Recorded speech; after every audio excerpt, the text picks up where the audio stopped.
There's a quote by Albert Einstein we're going to hear a lot of in the age of AI, and that is imagination is more important than knowledge. So just remember that. Imagination and being creative is now your advantage. Use it. A lot of us have come to recruiting from other fields, but for the moment, it looks like English lit majors are going to inherit the earth because they'll be able to get the best outputs from the system because they know what to ask it for. But this is what's going to make you stand out from the crowd that writes a million emails that hopes it finds you well and follow-ups that ask if you were abducted. Hi, I'm Kortney Harmon, Director of Industry Relations at Crelate. Welcome to another episode of the Full Desk Experience. Welcome to the Full Desk Experience. I'm your host, Kortney Harmon. In the next few weeks, we're going to be specifically talking to the executive search industry and leaders who are ready to break through to their next revenue milestone. Over the next few weeks, we're going to deep dive into proven strategies that have helped top search firms scale from steady performers to industry powerhouses. This series is going to provide you with actionable intelligence that you need to scale and have sustainable growth. Each one of these upcoming episodes is going to bring you conversations from industry veterans who have successfully navigated the challenges you're facing right now. So tune in over the next few weeks. Join us as we uncover the strategic shifts necessary to transform your practice and capture high-value opportunities that are going to truly define your firm's revenue. We are so excited to have you back here for a day 2 of our second half-day virtual conference where we're deep diving into AI and how it's completely transforming the recruiting game. This isn't just another high-level webinar where you go and you don't walk away with something to do. I am so excited for today's first session. We had an amazing lineup of speakers yesterday from Ben Mena, Matt Strain, Greg Bendita, Chris Hessen, and today the fun continues. Today we're going to have Mike Wolford. He is amazing. I have gotten to see some of his fun that he's already put in his PowerPoint, but he is the author of nearly 100 published articles, 4 books. He speaks around the world about recruiting and the impact of AI in our industry, and he's been in the seat where you have been. He's been a recruiter, a sourcer, a recruiting manager, a sourcing manager, talent intelligence professional, so many things across the board in our industry. So Michael, I am so excited to hand it over to you for our audience as we continue to talk more about AI today. So good morning, good afternoon, good evening, depending on where you're hearing me. For those of you who don't know me, my name is Mike Wolford. I'm the CEO of LexDuo. Our job is to train recruiters on how to use AI for their day-to-day work. We also build AI and agentic AI-powered tools. My background is in recruiting. Like was mentioned, I've been in the industry almost 20 years now. I started an agency. I was an agency recruiter. I've been a sourcer. I've been a recruiting manager. I've been a sourcing manager. I've been a talent intelligence professional. I'm closing in on just over 100 articles published in various websites over the years, and I just published my 4th book.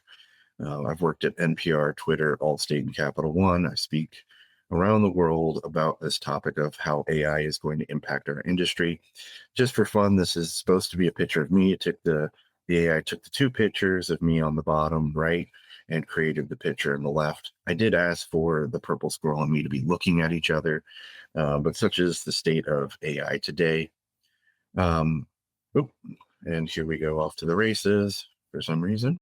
LexDuo is a company, for those of you who haven't heard of us, we're actually owned by talent acquisition professionals.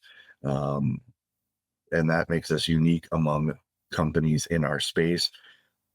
We are a company who are full of professionals who know what you've been through, what you're going through. We have everyone from a staffing agency owner to an HR business partner. We have recruiters and sourcers all on our team. And that gives me an additional advantage because I hear from them what's going on in the market and what do recruiters and sourcers need today. For the agenda, I'm just going to really quickly talk about AI and the 3 levels of AI.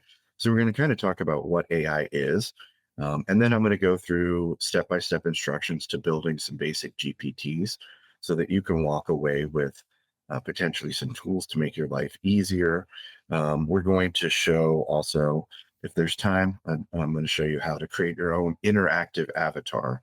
And if there's not time, then I'll show you where to go to create your own interactive avatar. Full subscription, or full disclosure, I am going to be demonstrating on a couple of tools that I did pay to use. I know a lot of us are on a budget. Hopefully, $20 a month is affordable because that's really the entry point into AI as far as pricing goes. So, yeah, that's what I'm going to talk about.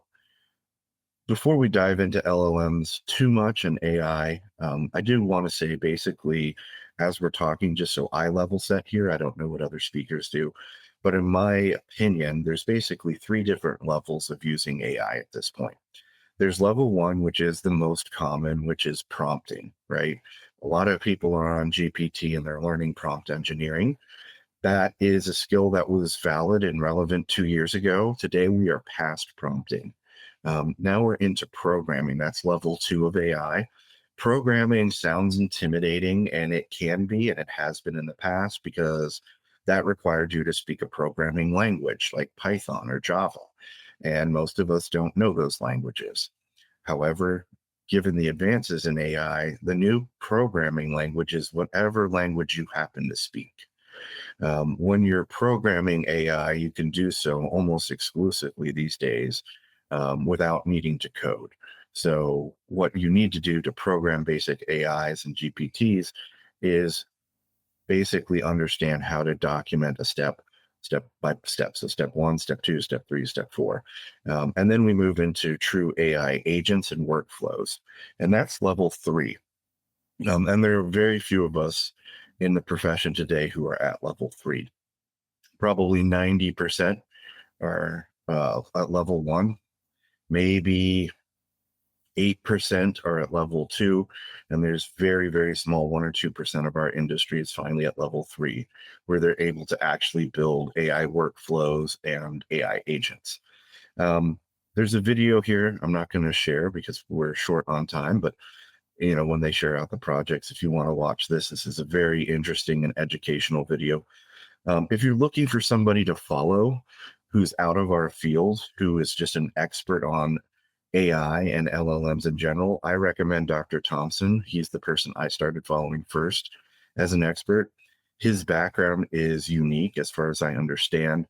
He has conducted over 50 interviews with GPT. This is how I became aware of it. He recorded himself asking it questions, and then he animated the answers from the AI. So it looked like it was a question and answer session, like a normal interview. Um, his area of expertise is human intelligence. He was the head of Mensa International for a long time, and he worked with extremely gifted students. Over the last few years, he has focused on artificial intelligence. His website's called the memo.ai or memo.ai. And it is a really good overview of all of the different models from all over the world. How big are they? How powerful? What kind of tests have they been put through? How did they score? How did they compare against each other? So, if you're looking for somebody who can just give you an overview of AI and what it's doing in the market, I recommend following Dr. Thompson. You can see there he's got a jar in his hand, and in that jar are colored crystals. Those are Jello crystals, and each one of them is meant to represent a different type of data. So the blue, each one of those little blue crystals, which are finer than grains of sand, each one of those little blue crystals represents a website. So that's the general internet, which has been indexed, which I used to remember joking as a kid. There would be commercials that you found the end of the internet. Like, that was supposed to be impossible to do, but not anymore. We can actually index the entire internet and all the information and websites on it. So that's where the blue information comes from. The orange is curated web. So Facebook, Instagram, X, Reddit, these sort of things where content has been voted on by humans. It's a little bit different than the content you're going to find on the general web. So that's orange. The purple is the next above it, and that is all of the books and articles. So it's everything from Agatha Christie to the American Journal of Medicine, right? Scientific articles, fiction books, nonfiction books. Each one of those little crystals represents one of those. Then on the green on the top is Wikipedia. Each one of those is a Wikipedia page. And I know people have mixed feelings about that, but actually it's become a really good source of data. I dare anybody for fun after this call to go to Wikipedia, update any random page you would like with factually incorrect information, and then set the clock till how long the community eats you for breakfast. Right? There's a lot of fact checking that goes on in Wikipedia. So it's actually a really good source. Now, what the AI does is once it has all that information, it starts to read. And what it's doing is not reading for comprehension, it's reading for connection. And what I mean by that is if I took this second bullet point here and said former head of Mensa, and I picked the word of, what the AI is going to do in an LLM is it's going to say, what's the word before of its head? What's the word after Mensa? What's the word, two words before, former? And then international, right? And it will map out the connection between words. So that's what GPT-3 originally was. Simply, it gave the AI all the data, and then it had it run for 250 plus years of compute time across 1,000 computers, and it mapped out the connections between the words and all this data. So the books aren't there anymore, the articles aren't there anymore. Only the thing is the words and what words they're connected to in kind of a 3D vector map. So when you type your question or you speak your question, the AI takes the words that you've put in and it says it maps how connected those are to other words. And then based on that, it tries to predict the most likely next word. That is on a base level what the technology is. How that works and why it works is still a mystery. We're something like cavemen who've discovered how to make fire but know nothing of organic chemistry or releasing chemical bonds, right? We do not understand how it actually works. We know how to make it and we know it's useful. That's kind of where we are with AI. So in that sense, it's kind of like digital fire. What can it do for you? Actually, quite a lot. I know a lot of things have been hyped and people have talked about AI and its capabilities and can it do this and can't it do that. It's actually quite capable. For those of you who would like to understand the volume that you're dealing with, if you take everything that humanity has ever written in our sum total of existence, not only has AI written more, AI has written about 10 to 15 times more since its inception in 2022. So, or 23. So it is a phenomenal writer. 90% of everything in human history that has been written by an AI. I find it personally a little bit funny when people want me to build them something that detects AI writing. I think it would be easier to build something that detects human writing given the volume. But I also want you to understand that for context. If you're hitting your AI and it's saying, I hope this message finds you well, you're going to lose because there's 10 million messages like that now, because that's how every email starts. And also it helps you to understand why the AI does what it does. And to me, it's one of the great ironies in the technology is that it's designed to have all of this information about writing and really everything all of humanity has ever written. And yet, by design, it will be the most average writer humanity has ever produced. So, unless you tweak it and give it very specific instructions, if you just let it write, understand that it's the most average writer in the universe. And ask yourself if that's the tool that you want writing for you. If not, there are ways to modify its writing style and how it does that. But out of the box, this is the default. Also, it helps calm kind of the fears I think people have about AI trying to copy itself or take over the world. It does not have any ambition. It doesn't have emotion. It is a very unusual thing for us as humans to deal with. Every time we deal with something that has intellect or intelligence, we also it also comes with emotions, right? Humans are intelligent and emotional. Our dogs and cats, they're intelligent but also emotional. AI is intelligent but not emotional, and that is a very hard thing for us to wrap our heads around. But when you type in words, it runs a process, tries to figure out what the most likely next words are to respond to you, and then it turns off. It doesn't wonder what you're doing. It doesn't think about taking over the world. It runs what you asked it to run. Once it completes this task, it shuts itself off. And there's a lot of reasons for that. But if you can believe nothing else, believe that nobody wants to pay for the AI to be running when it's not doing anything. So I mentioned it's a great writer. I am ADHD, full disclosure. It takes me 2 to 4 weeks on average to write an article. When I got a hold of GPT-4 back in April of 2023, I was able to write an entire book on recruiting in 16, 17 days. So from blank page to sending it to my publisher in a record amount of time for me. What normally would take me to write a single article. It's 9 chapters, 74,000 words. It has all of the prompts that I use to create the content in the book. So it's not just, hey, AI can write a job description for you. Here's a few sample prompts. Here's a prompt cheat sheet. You can also create one of these on your own. It's a nice little bonus. If you get stuck doing something, tell it, hey, I am a recruiter. I'm trying to write a whatever. Can you explain to me what my options are in table format? One, in column A, give me my options. And B, give me the variations. And C, give me an example. And D, give me a sample prompt.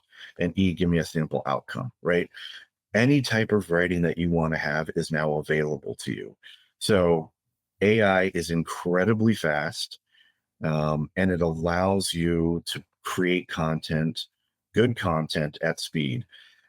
Just to make sure it wasn't a fluke, I did it again, and I wrote a second book called The AI Analyst.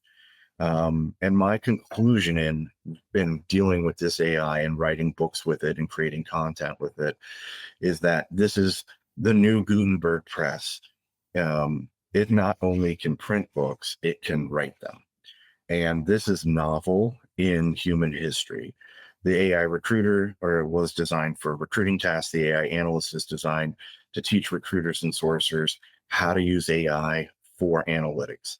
So as I mentioned, I do have about 2 years of experience in talent intelligence.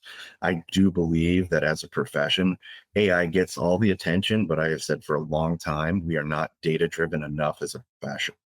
AI gives us the ability to actually build our own analyst. So we don't normally have access to a data scientist or a data analyst, but now with AI, we can build one who can do the types of analytics we need for our work. So if you want to talk about labor market conditions, or you want a competitors report, or you want a skills report, that's all talent intelligence. In this book, I used AI to write a guide on how to use AI for these tasks. Um, I want to be conscious of time here. Over time, it has moved incredibly quickly. I know we feel like we're on burnout, but when we say AI today, we're not talking about the same thing we were talking about 2.5 years ago. I did an interview in December of 22 with GPT-3 about the future of AI and talent acquisition. It was interesting. It was novel. Kind of felt like I was writing to Tom Riddle's diary. For those of you who understand that reference, you type something in, it disappears, and then magically an answer comes back. It was novel. It was interesting. It was engaging. It wasn't necessarily earth shattering, and it could kind of be rude to you. Sometimes it tell you to take a long walk off a short pier. In the last 2.5 years, AI has evolved considerably.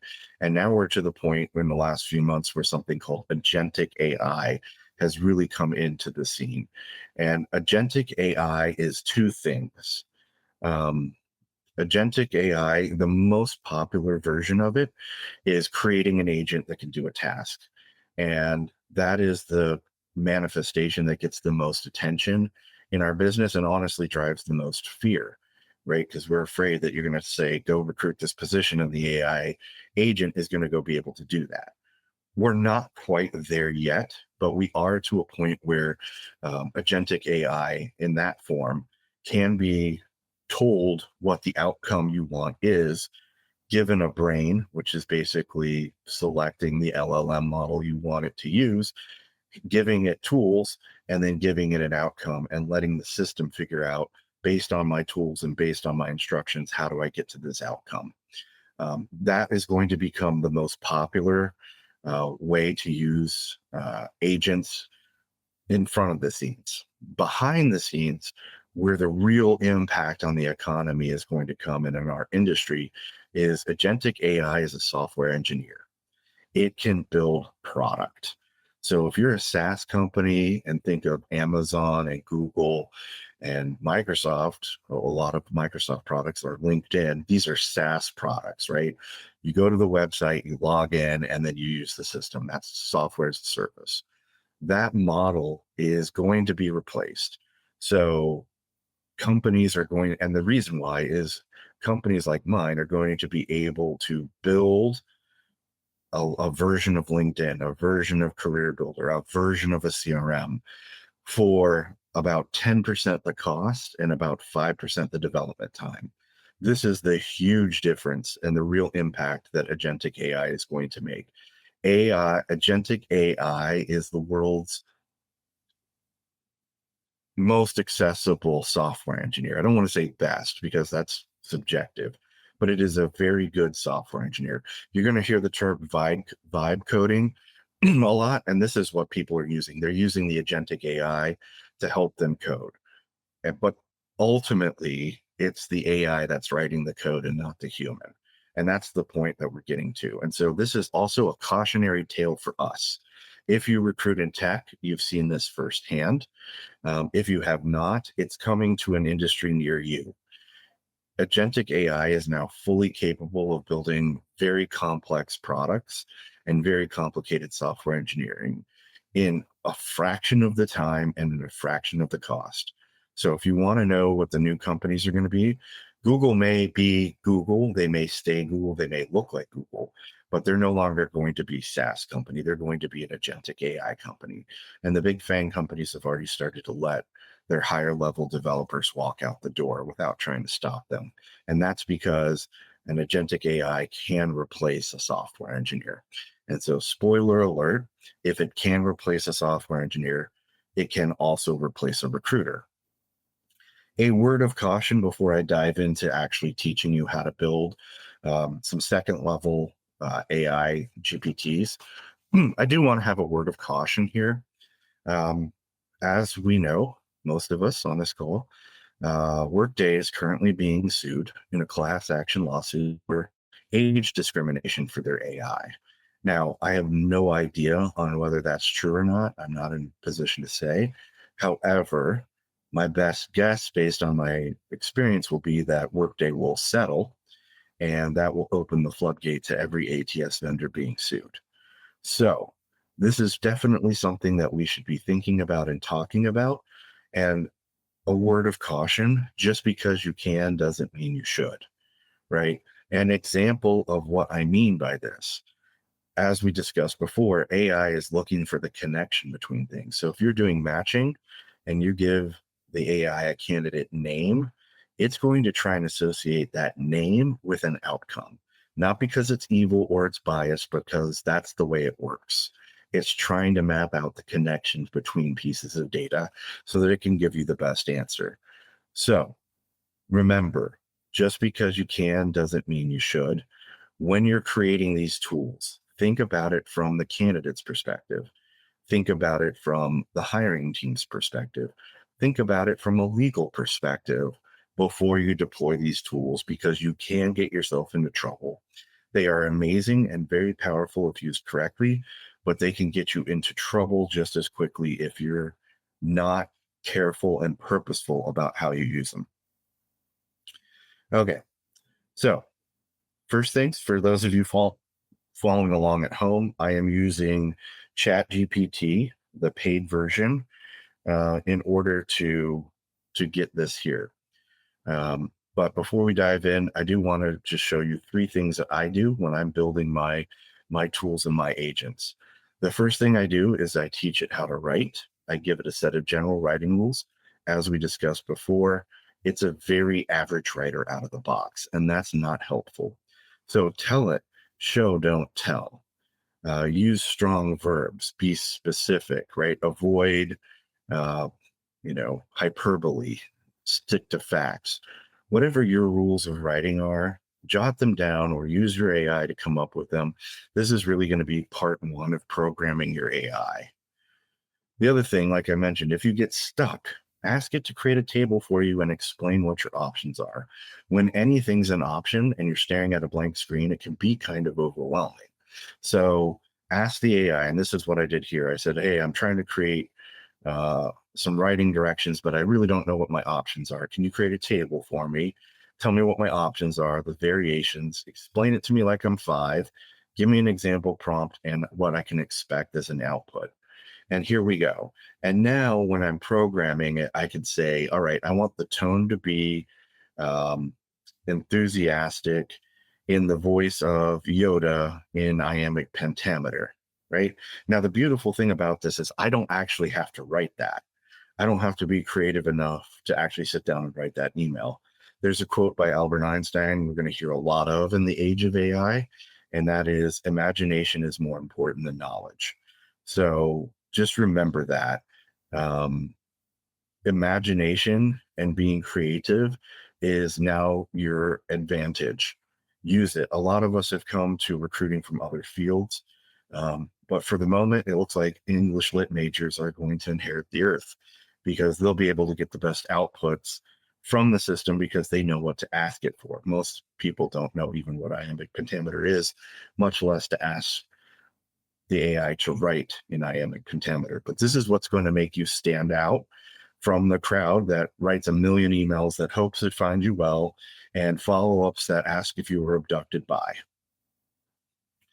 Part two is actually giving it the directions.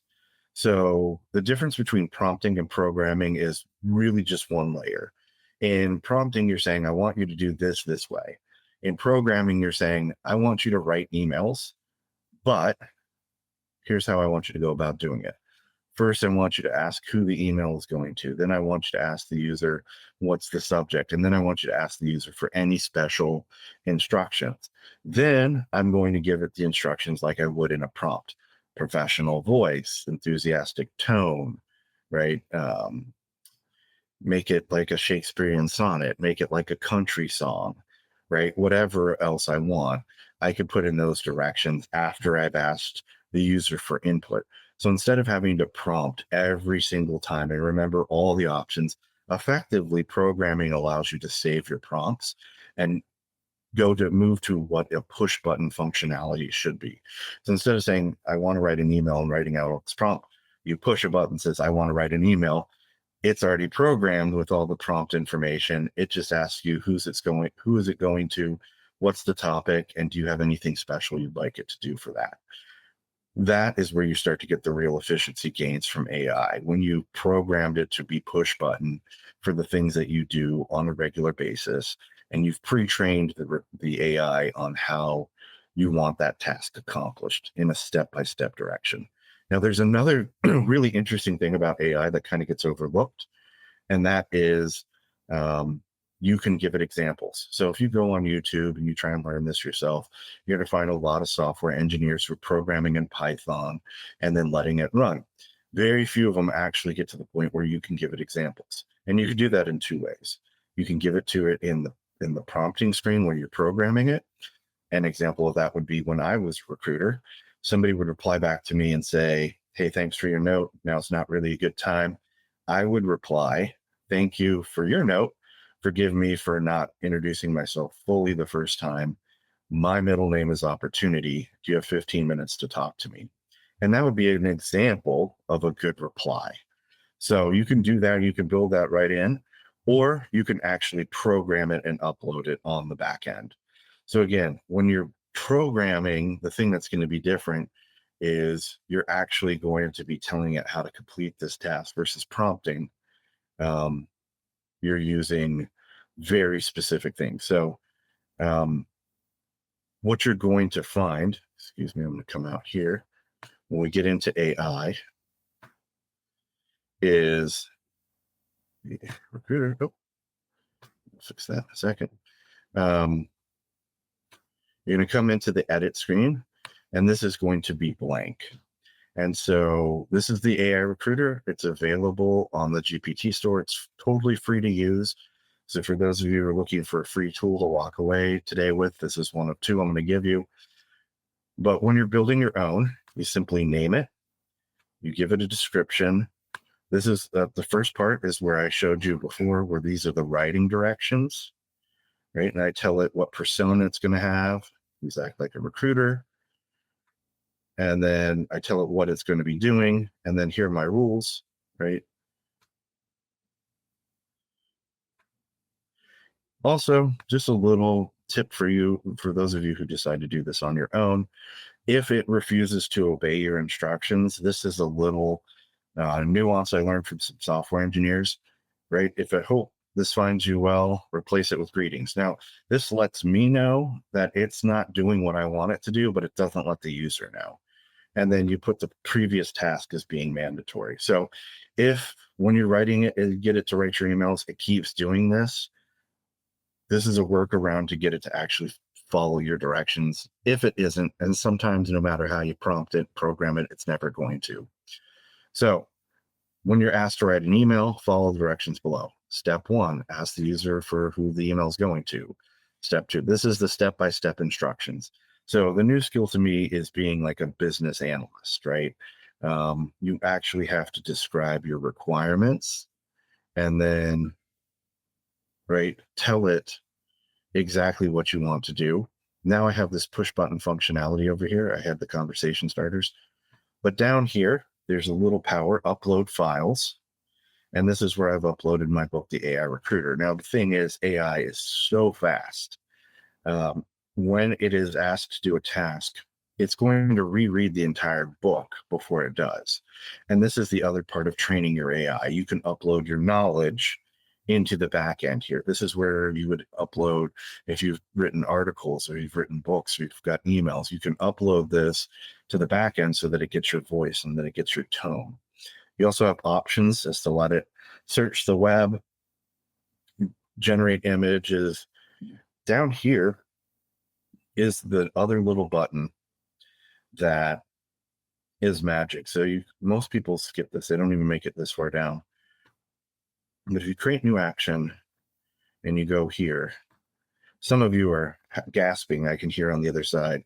This is an API key. What this means for you as a recruiter is potentially you have access to your ATS and CRM, all of the candidates for the very first time. If you, as a recruiter, search your database, and I'm just going from tech knowledge because I was a tech recruiter, but if I have 10,000 Java developers in my database and my system limits me to 500 search results, I'm never actually going to be able to see more than 600, 700 of those resumes because the computer is going to rank the results basically in the same way based on the keywords, right? There's very little I'm going to be able to do in order to see all 10,000 resumes.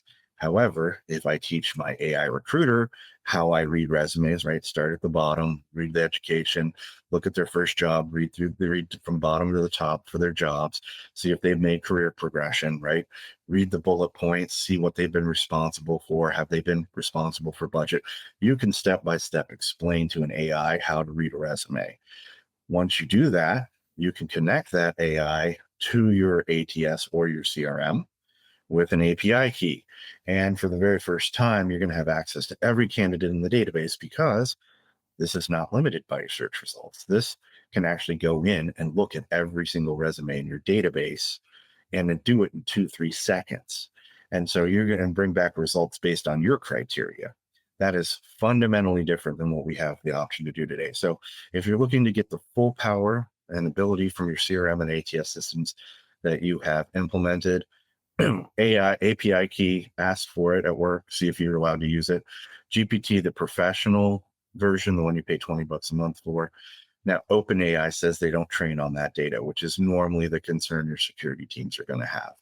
But I ask you a question. With these new AI agencies and agencies being built with AI from the ground first, which recruiter is going to win? The recruiter who's manually searching the database and manually searching LinkedIn, or the recruiter who's programmed their AI the way that they search, and it's going to search LinkedIn for them, and it's going to search the ATS for them, and it's going to search the CRM for them. consistently over time, which recruiter do you think is going to perform better? I leave that for you to decide. OAuth, for those of you who aren't familiar, this is your email and your calendar. So also, if you want to start scheduling, handling emails, outbound emails, and inbound emails, this is how you would hook up your AI to those systems. Again, this is incredibly powerful. You're talking about a tool that's $20 a month. And it not only can help you write emails faster and job descriptions and candidate summaries, it can also hook into your API and help you search and help you in your mail and manage your time. So that for $20 a month, I can't imagine something providing more value. So this is level 2, right? This is level 1 is prompting, level 2 is creating your GPTs and effectively saving your prompts. Also, just a word here, since I'm among my fellow recruiters, don't just automate, elevate. You are empowered for the first time ever to do recruiting the way you specifically think it should be done in your specific job in your specific instance. Think about the best way that it could be done, not just how to automate it. And let me give you an example here from my own um, examples. And again, you guys should get the deck after this, I hope. So no need to take notes here. But in my candidate summaries, one of the things I tell my AI to do is the standard stuff about pitching a candidate. However, I also, as you see step 4 here, at the end of it, I have the AI create a table. And in column A are all of the job requirements, must haves. In column B is the candidate experience that matches based on the resume and my interview notes. And then column C is the percent match. So you can use this not only to speed up and automate your candidate pitch process, which you absolutely should be doing, but you can actually make it better than it was before. Because if you send a candidate to a hiring team and they're an 80% match or better based on your ability to filter at this point in the process, they're going to have a really good reason to say no to you, especially in the US and Europe, when there's very specific laws about rejecting candidates. So not only can it make you faster, it can improve your submit to interview ratio. And this is where AI can really shine. It not only can make you faster, it can make you technically and performance wise better, because everybody would love to be able to do that, but who has the time, especially if you're trying to get 5 or 6 submits out the door and an offer and schedule interviews and follow up with the hiring managers for feedback, right? We just don't have the time. But if you program it from the very beginning to say, this is how I want this task done, then you've elevated your game and automated it at the same time. It's a double win. And so for those of you who are on the phone or on the call watching, my message to you is you need to learn how to use this so you can become efficient enough to stay in recruiting. If you don't want to be a recruiter, now is a good time to find the door. There's nobody who has 5 years of experience in AI, right? There's tons of opportunities in automating things, in building products, in teaching. So if recruiting is not for you, this also might be a good time to exit the profession and find something else to do. I know we normally don't like talking about that, but real, over the next several years, there's going to be fewer jobs in recruiting, which means some of us are going to leave voluntarily and some of us are not. But the future is fewer jobs, not more jobs. There will be fewer recruiters. Now, the upside to that is the recruiters who stay. I can't speak to you for you, but for me as a recruiter, my favorite part was getting on the phone at the end of the process, calling my candidate and just saying, congratulations, you got the job. That was the best part of it for me. And so if you're a recruiter 3 years from now, 4 years from now, and you're still in this field, the upside is you're going to be extending a lot more offers than you do today, because your process is going to be so much more efficient. You're going to get to spend more time with your candidates and your hiring teams, less time doing paperwork, and more time saying congratulations. So I get it. It's a trade-off. There'll be fewer of us, but we'll be more highly skilled, more highly paid, and we get to talk and interact with candidates more. So it's a flip. Now, this is level 2. Now we go into level 3. This is N8N for those of you who haven't seen or heard of it. And this is where the technology is today and why it's so powerful. as you can see, there's no programming here. All of this is click and drag and drop and drive. I have been working with N8N for the past couple of weeks now. For me, the hardest part has been getting my logins for the different tools to work. But on your left here, this is what an AI agent is going to look like on paper. You're going to have an agent from whatever system you're building. You're going to connect it to a brain. You're going to connect it to resources, and you're going to give it a task. And so this is a trigger. This is what's going to start the agent. The agent is going to start whatever brain LLM model you're using is going to be over here. And then whatever tool you're giving it, these are the tools over here. And this is the memory. So you give it a brain, you give it a memory, you give it tools, and you give it a task to accomplish. And it will take this and create an output independently. And so that is incredibly powerful. AI agents are going to outnumber humans in the not too distant future because they're very easy to create and they're very powerful. Now, I advise, generally speaking, for recruiters not to use agents because when it comes to things like hiring, you have to be able to explain how and why you made a decision. And if you're using an agent for that, it's going to be very difficult to explain. AI workflows, however, are something that I think everyone on this call eventually is going to have to learn and master. This is going to become as part of our skills as Boolean, right? This is going to be synonymous with us. And this is a workflow. And this is very simply, here's where you start. I want you to do these things, take these actions with these tools, and then give me the result. So it's a little bit different. Whereas an agent, you're telling it what result you want to come up with and you're letting it go. Here, you're designing a process. So for those of you who are in HR tech or workflow process designers, this is your golden age. This is really a time to step up and learn a tool like lovable.dev or N8N and really figure out how to build these. Because once you can do this, you can literally build anything. You could build yourself a sourcer. You could build yourself a lead gen tool. You could build yourself an automated email follow-up. You could build yourself an interview scheduler, a CRM, an ATS, anything in recruiting that's software-based. If you can master level 3 of agentic AI and workflows, there's literally nothing in the world that you can't build.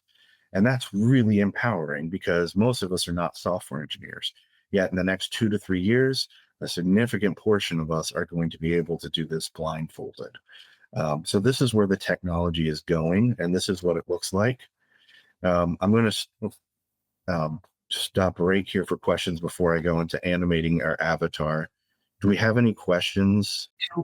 There was a question. So far, Sure. the question he asked, what do we need to connect our CRM with? How do we connect your CRM to our chat GPT?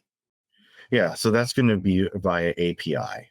So if you go to your software team and say, I need an API key for our ATS or our CRM, they're going to know what that is and what that means. They're going to ask you why you want it and what you want to use it for. And then you're going to have to start the discussion with them, right? Like, hey, I want to use it to sort resumes, or I want to use it so that I can have access to every candidate in the database, right? And I'm going to use this paid program over here that doesn't train on our data. So that's how you would do it. Like I said, if you go to I'll do click by click here for you on the main screen. So if you go actually to chatgpt.com, you're going to see here, it's going to ask you down here, you can actually just go to GPTs and there's actually a store here, but create your own. And then you're going to configure. And then this is where we fill out all the information we showed before. Sneak down here to create new action, the little gear, and this is your API key. And this is just going to be a long set of letters and numbers. And that's just going to allow this system to talk to the data in that system. But that's how you'd actually hook it up. Good question. Any other questions? That is it so far. Okay. I don't see more, but continue to write them in the chat. All right, we're coming down the home stretch here. The other thing to get done, and there's 2 systems I use. I'm happy to put those in the reports. I've noticed that I have a hard time getting my hiring teams to actually read reports, especially before the call. So there are two tools you can use. There's Synesthesia, which is this one, and there's Heijin. They both generate avatars. And so what I did was I went to our talent intelligence agent in GPT and I asked it, I gave it some basic data, and then I asked it to um, create a labor market report for me. And after it did that, I had it then, right? So I gave it some basic data. I asked it to create a labor market report based on the data and its ability to access information on the web. So I also had it read, for example, the BLS JOLTS report. It gave me this really nice report, right, that nobody's going to read. And so what I did is, now can I turn this into a nightly news report? And now here it is, right? And now I just copy and paste those directions into a system like HeyGen or Synesthesia, and I create this as a knowledge base. And then all of a sudden, the AI has all of that information in it. And it can create and give a labor market report to my hiring team. So I send them the link and it says, good evening, Dave. Here's your labor market report. Here are the top 3 companies that are hiring in our space. Here are the skills. Here's the pay, right? That they actually listen to. So if you want to get the attention of people in your industry and you want to come across as the expert in AI, I recommend, paying the 20, $30 it is to get one of these tools.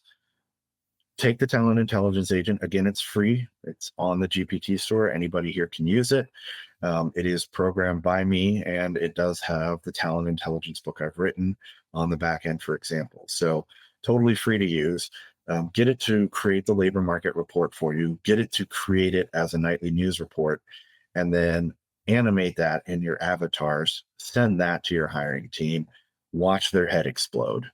Right. Then you'll know you're on the right track when they start calling you and saying, okay, when is Skynet taking over? When's the AI going to take over?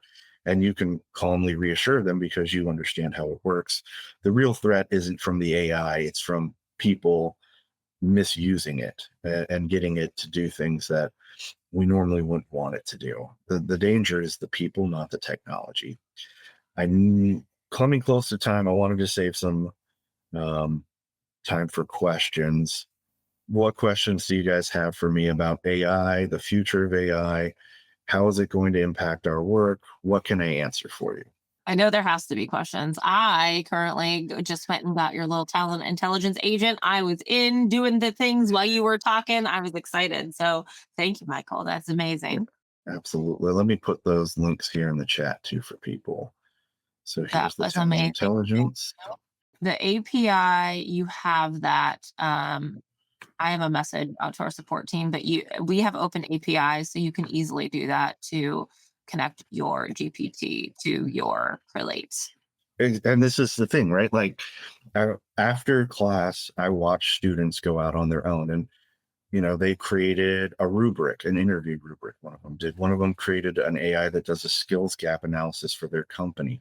So they just downloaded everybody's resume who's at the company and says, okay, where are we strong and where do we need improvement, given that this is our industry and this is our business, right? Boom, done. I had another student come through class, totally unrelated. They get together with all their friends and do Royal Caribbean cruises. That's their thing. And they live all over the country. They have all different schedules. So all that information gets put into the AI, along with all the information about the cruises, where they go, right? So they have information about everybody's schedule, what they like to do, kind of in the information section. And then over here, they have all the information about the cruises. And the AI is like, okay, here's when everybody's available. And this is a good cruise because it has these sort of things, and these people like doing that, so this will be good for them, right? It Once you turn it loose, it gets out of recruiting and into the rest of your life, because you learn, not only is this helpful for your work and day-to-day stuff, this could be helpful for managing your own affairs, and doing things. People use it for stock trading, retirement planning. You could create a coach. And then the interesting thing, one of the takeaways I hope everybody here gets, is if you have a book of expertise on any given topic and it's digital, you upload it to the back end of one of these agents or these GPTs, and you now have an expert in that field. And so that is incredibly empowering and extremely useful. So once you get started, it's really hard to stop. Well, I love it. So there's many more questions now. Number one, Tanya wants to know, do you have a link or a website? Because we've already saw people talking about your course offerings. So we need to know more. Where do we go to your boot camp? So LexDuo.net is our website. You can sign up for our boot camp. The next one will be on the 5th, and then another one in the middle of toward the middle of or end of September.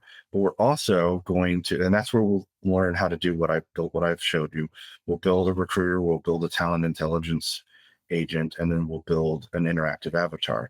But the thing we're really excited about is to announce that we now have an advanced agentic AI class. So we've hired an instructor who has 1 million downloads on Udemy teaching agentic AI, and he's going to come teach a class for recruiters on things like N8N and how to actually build your own tools. So this is kind of level 2 training is what we offer at first. And then the new agentic AI is what I consider level 3 training. Candidly, the people who make it through, the 500, 600,000 of us who have a job in recruiting in 2030, are all going to know this, just like every recruiter can Boolean today, right? This is going to be the way that we go forward. We're going to be expected to know how to design systems and build systems, because that's what the recruiter is going to do. The recruiter is going to be the person who builds the system and then runs the candidates through it. So when something isn't wrong or isn't working right, they're going to turn to us, actually, because there's not going to be software engineers in the not too distant future. My little crystal ball prediction. Or there'll be very highly specialized people who are very expensive, which probably won't also be available to us in recruiting because we never have a budget. So we're going to have to be able to build these systems, understand how they work, manage them. That'll be the other half of the job, besides talking to the candidates and the hiring manager. The other job, actually managing the process, which to me is great, because who better to run a recruiting process than somebody who's been a recruiter? Like, honestly, it's empowering for us, in my mind, because we're going to not only be the ones who have to do it, we're going to be the only ones who can do it. And honestly, I think recruiters are going to do a better job in general than HR professionals at designing a process, because recruiters have to live with it. Recruiters have to take the candidates who aren't happy as a result of the process. So we're much closer to it, and we're much more highly invested in it. And it's kind of the skill set we're going to need to learn. Haresh had a really good question. He says, as the CEO, I play different roles. How can I compartmentalize the various roles using ChatGPT, i.e., if you're thinking sales, marketing, recruiting, operations, all of the different areas? Right. So sales is the one that's getting automated first at scale across industries. And that would be an N8N automation you could create. Almost all of sales is going to be done by AI in the not too distant future. And it's simply because of speed. No human can compete with the volume that an AI can get out the door. And an AI can customize things all day long and not get tired. Whereas I will go cross-eyed after about 30, 45 minutes of that. So this is the number one thing you can do, is automate your sales pipeline using an N8N automation. Some of the other things you're talking about automating will be agents that you can create. So you will create an agent that has very specific tasks, like an onboarding agent. Well, it's going to have all the benefits information, it'll have the legal requirements uploaded to the backend, it'll have your process. And then what you want, the outcome you want, is you want the candidate successfully onboarded to the company. That's the outcome. You don't really care how, as long as it's, generally speaking, professional and nice. The details are unimportant. So that's where agents become really powerful, because it doesn't really matter how I get this task done. I just need to get this task done. That's where agents will come in. So if you're the CEO and you're looking for that, I would definitely look at and, take our class, don't take our class, but that's the class you're going to need.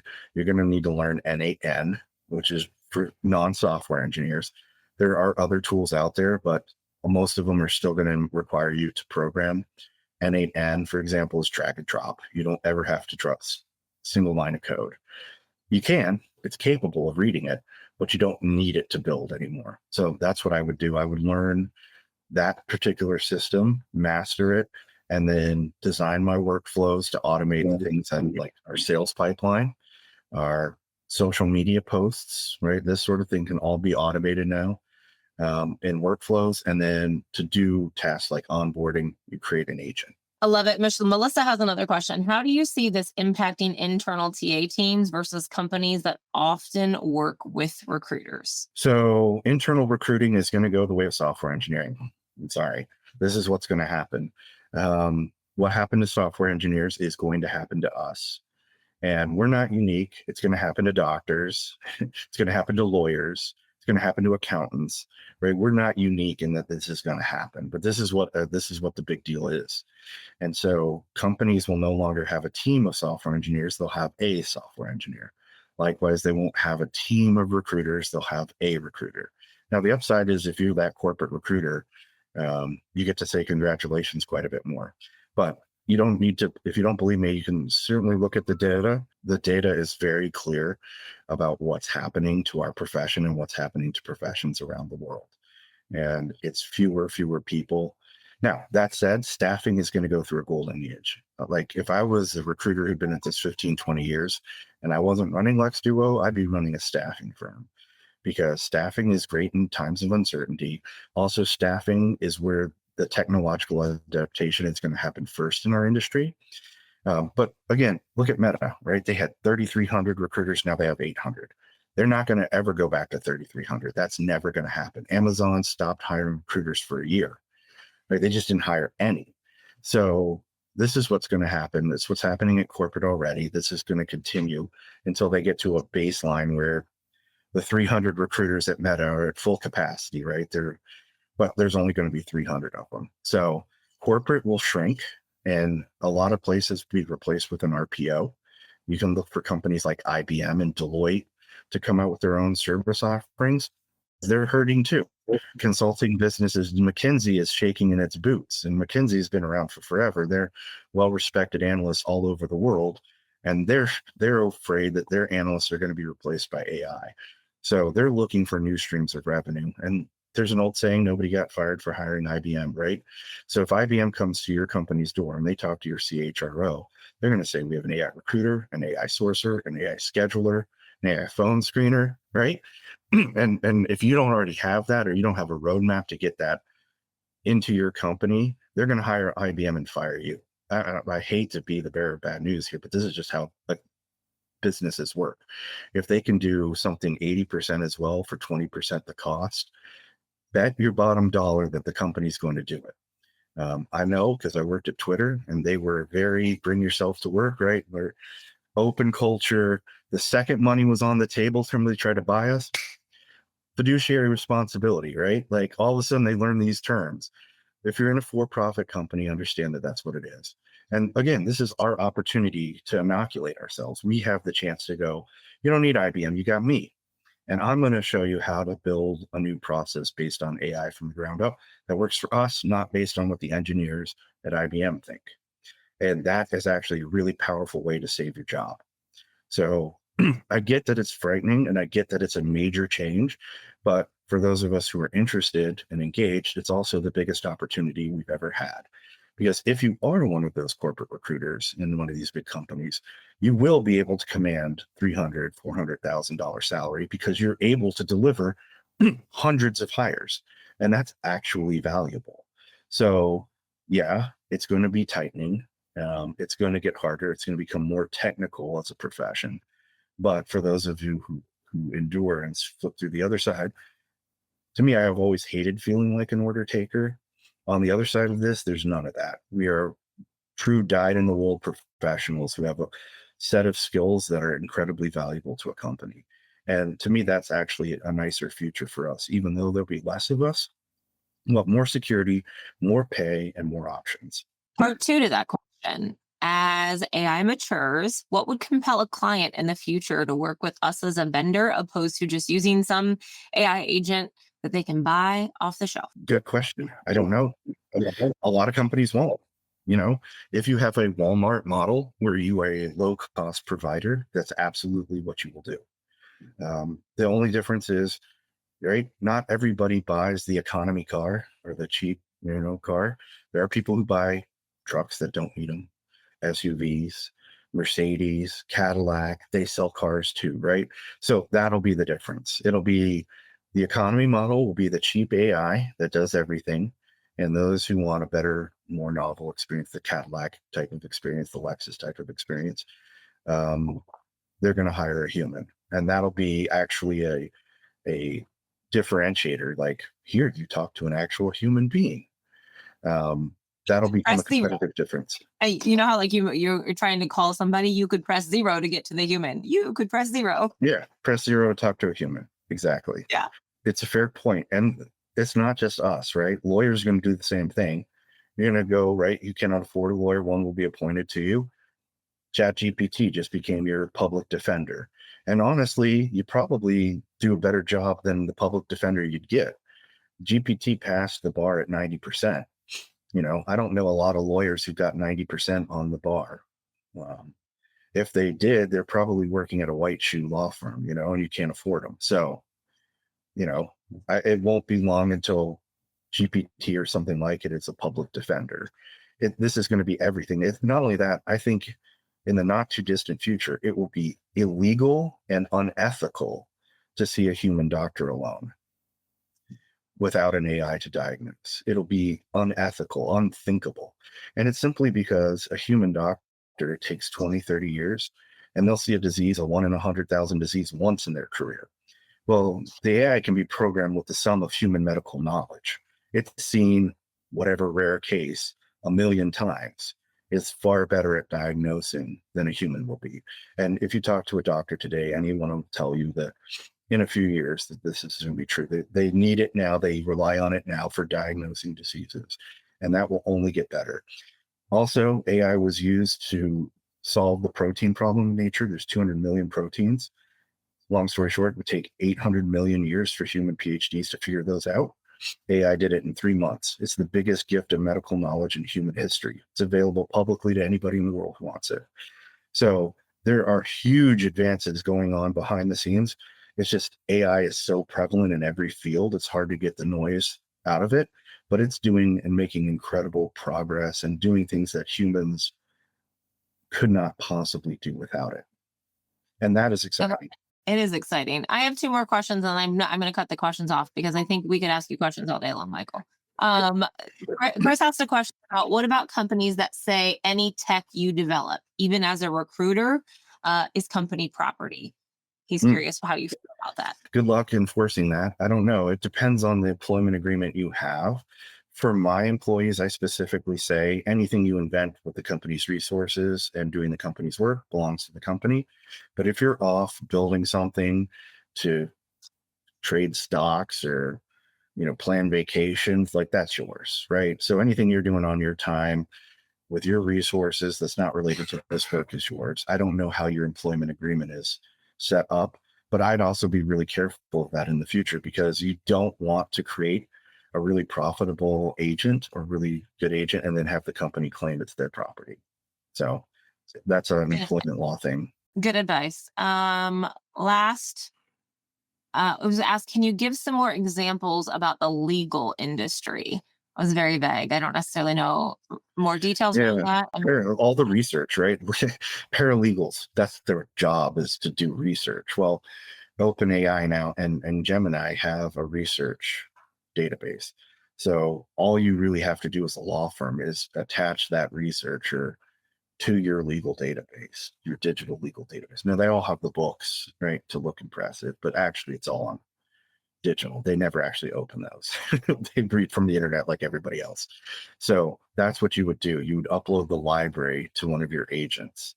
It would be complicated because it's a huge data set and it takes a minute, but the AI is, it basically can hold the sum of human knowledge as it is. So it could definitely hold all the legal knowledge.